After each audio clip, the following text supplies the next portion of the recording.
Oh, hi, kids. Remember what I always say. Math time equals fun time. Hello, kids. Today on MTT, we'll be leaving MHF behind as we take off into calculus and vectors. More specifically, exploring the wonderful new world of derivatives. But seeing as how I introduced them already last week, we'll be focusing more on the application side of things this week and all the wonderful new things that derivatives have to offer. Enough talk, just get on with it. And get on with it we shall. First question.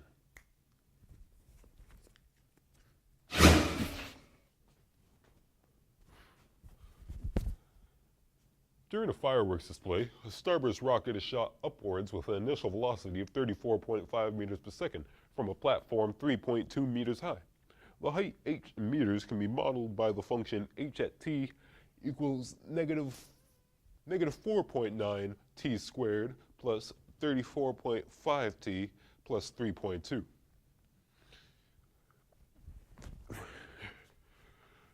Now, question A says to determine the velocity and acceleration of the rocket at 3 seconds. Yes. Okay, well, as you can see, this unit is all about the application of derivatives and being able to interpret English sentences, go into our toolbox, pick out the tools we need to solve the problem. Now, question A asks us to determine the velocity of the rocket and its acceleration at 3 seconds. But wait a minute. In order to do this, the question only gave us the equation that models the height over time. This is no good. We need to use this equation to find the equation that models the velocity over time and the one that models the acceleration over time.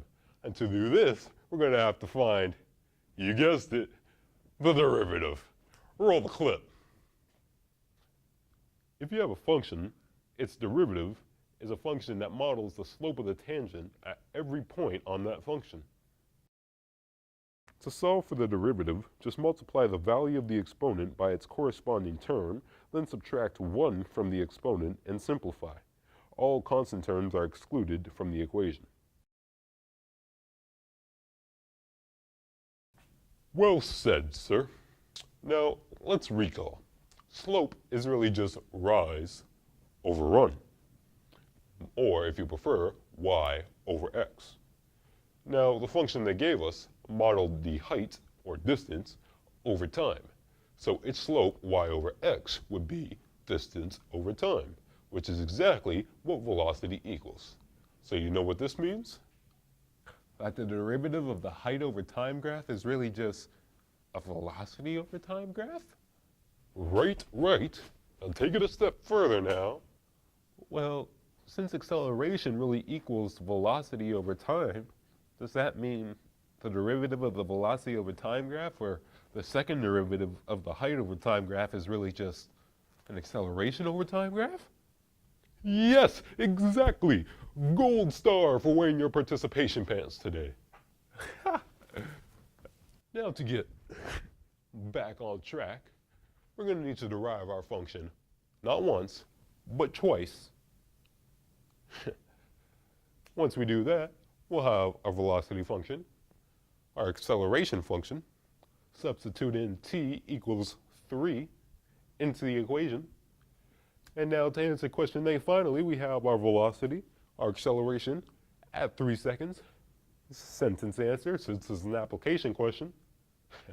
Question A is now complete.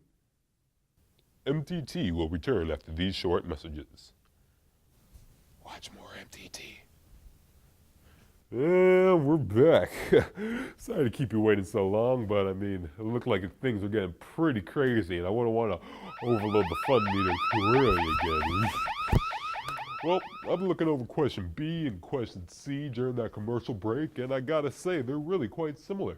I mean, as long as you don't get too caught up in all those words, you can really pick out the key points of each question and realize how similar they are.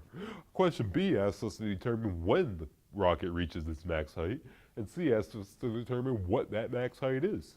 So I say let's do them together. I mean, it's really quite simple. Well, you do have to understand one key concept first. Let me show you. For a projectile, its velocity at an instant in time, vertical velocity that is, at the peak is exactly 0. Just until it switches from positive to negative. So, back to the math.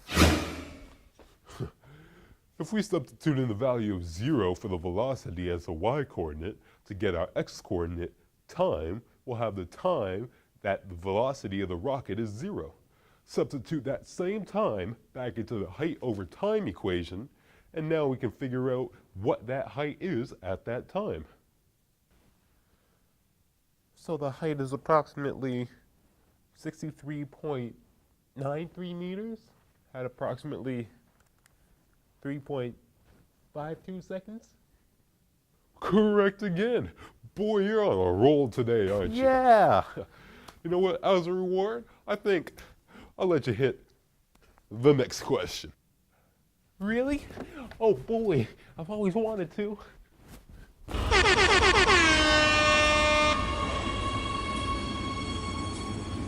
Arriving at D&E station.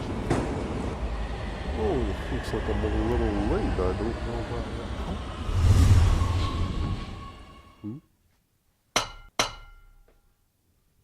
Question D&E, right. Well, as you can see, question D asks us to determine what time the rocket hits the ground, while E asks us to determine what the velocity is when it does. These questions are also quite similar, so I think I'll combine them again. So, you need to understand that when you interpret question D, it's really just telling us the height is 0, and to determine the time. So, you there, handsome man in the front, do you know what's next? We sub in 0 as a y into the first function, the height over time one, Tyrell. Right you are, son. And when we sub in 0 as the value of h, when we try and solve for t, we will, I said we will, get a quadratic. And when we try and solve quadratics, what do we use? We use the quadratic formula. Drafts. Is that so? Nothing, Tyrell. It's just that the quadratic formula is so long and hard for me to remember with all these letters and numbers and pluses, and I just wish there was some sort of song or something I could use to really remember it, you know? Well, I think I got something that could help you that I created back with my friend in my wilder, crazier days. Here, take a look.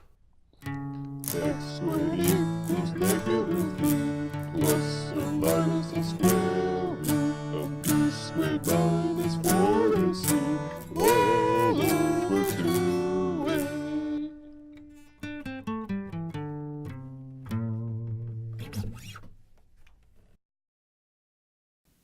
All over 2a. So the answer, Tyrell, is negative 0.09 seconds and 7.13 seconds. Very good, but which one do we use? Well, I thought about it, and you can't use negative 0.9 because t represents time in seconds, and last time I checked, Tyrell, you can't go back in time. So we're going to have to use the only one left, which is 7.13, the positive one. Yes, of course. You can't go back in time. So, of course, we'll take the positive value for t, sub that into the velocity equation, and now we can figure out what our velocity is at that time. So, does anyone have the answer for me? Oh, I got the answer. Oh, pick me, Tyrell. Anyone else? Someone who hasn't spoken up today? I got it. Tyrell. Yeah. Anyone at all? All right, you in the front. Yeah. Well, I got negative 35.37 meters per second, Tyrell. Yes, correct again. So, let me ask you this, smart guy. Do you know why the velocity is negative? Well, what I was told is velocity is a vector quantity, not scalar. So it has to have a magnitude. Pop, pop. Pop, pop. and a direction. And since it's going in an opposite direction than when it started, and we called the first one positive, we're going to have to call this direction negative. So we rate it as negative 35.37 meters per second. Very good. However, when we write our final sentence answer, because you know the math teachers always want those, we'll just include the positive magnitude as the value for the velocity and include the direction as an English word right next to it. And what was that direction again? Oh yeah. Oh boy, what another great episode. Boy, I think I've outdone myself this time. On a scale of, I don't know, 1 to 10, Vegeta, how great was that episode? It's over 9,000! Yeah, that's what I thought. Well, that's just the kind of quality you can come to expect when you knock on the door of MTT. What? Oh, look at the time. Shoot, looks like it's getting to the saddest part of the episode. Everyone hates it. The end. I said the end. Well, you know what? You could tune in next week where we'll be getting into some optimization and curve sketching. Boy, you know what? I think I'll tell you now. This one part in curve sketching, I'm telling you, when we get to this, oh, I gotta show you this. Uh-oh. Yeah, looks like I've overloaded the fun meter. The fun police are after me. Oh boy, looks like I gotta go, kids. I'll see you next week.